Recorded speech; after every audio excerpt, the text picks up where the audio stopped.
They went to the US. They had a meeting with senior Trump advisors, where they basically said that the white minority Afrikaaner group is persecuted in the country. That Trump must, basically come and intervene. There are attacks against their language Afrikaans through the signing of the Bella Act. They've spoken about white genocide. I mean, they've it's talked shocking. about that on different platforms, saying that there is targeted attacks against white farmers in South Africa. So this has basically led to Trump saying recently that very bad things are happening in South Africa, and we saw him, signing that executive order with withholding aid from the country. Yeah, man, and he basically extended, refugee status to them, said that they must come to America to basically escape this supposed genocide in South Africa. Well, we have seen some saying that they're not going anywhere. They are been in the country. Their forefathers have been in the country for ages, so they want they've got much connection to South Africa than any other country.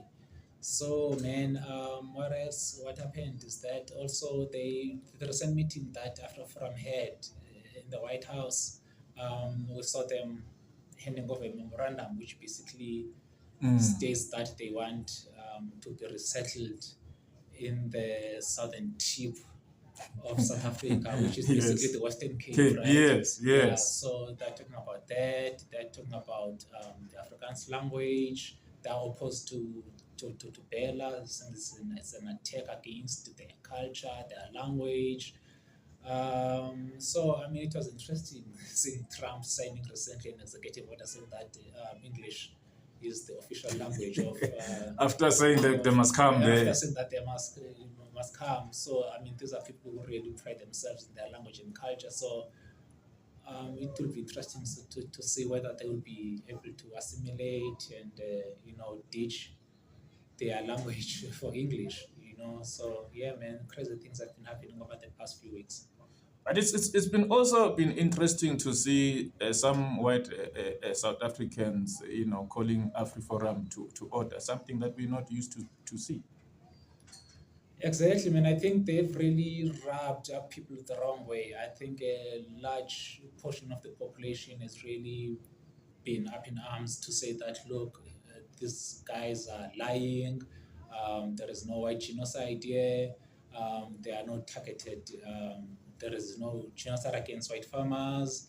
There is no expropriation of land without compensation. Yes, the Expropriation Act was signed into law, but I mean, there is no expropriation of land here. But they go out onto, these countries spreading false news, disinformation, and lies, basically saying that, this is the case, and Trump must intervene. And we also know that one of the reasons that Trump signed that executive order is because of our stance on, global affairs, the case that South Africa took Israel, exactly. So those are some of the issues. So, I mean, it's crazy that these guys are calling for Trump to come and interfere on our internal, domestic affairs. South Africa is a sovereign country. It's got each and every right to not sell its sovereignty over, aid that comes with conditions in any case. And we know that aid is there to interfere.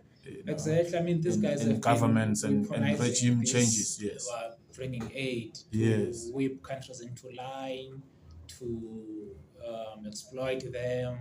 I mean, we saw Trump during that very highly publicized meeting with Ukraine president. They want a minerals deal on the table. Zelensky doesn't have any cards to play and everything. So you can say that the foreign policy has always been on accumulation. What can we get? Absolutely. Exactly. So from where I'm sitting, I think, man, if it really comes down to that, then they can keep their aid if it means South Africa must sell its soul and sovereignty. I know that that aid was basically used to address issues of HIV and AIDS in the country. I believe that South Africa could actually plug that hole if it were to, address issues of corruption, fruitless and wasteless. Expenditures, yes. Exactly, all those fruitless, wasteful, irregular expenditures, which basically run into billions Absolutely, of rand if yes, one yes. looks on what has been happening over the past year. So we could easily plug that hole and Absolutely. not rely on any alleged superpowers that want to weaponize their strength and superiority or economic strength to whip us into line, to look down at our domestic and global principles. So I want to say that indeed, South Africa must not fold. Absolutely, my brother. It was quite interesting as well because a lot of people were looking at government or or the president to say what must be done to punish these people who go and commit acts that have been labeled as treasonous.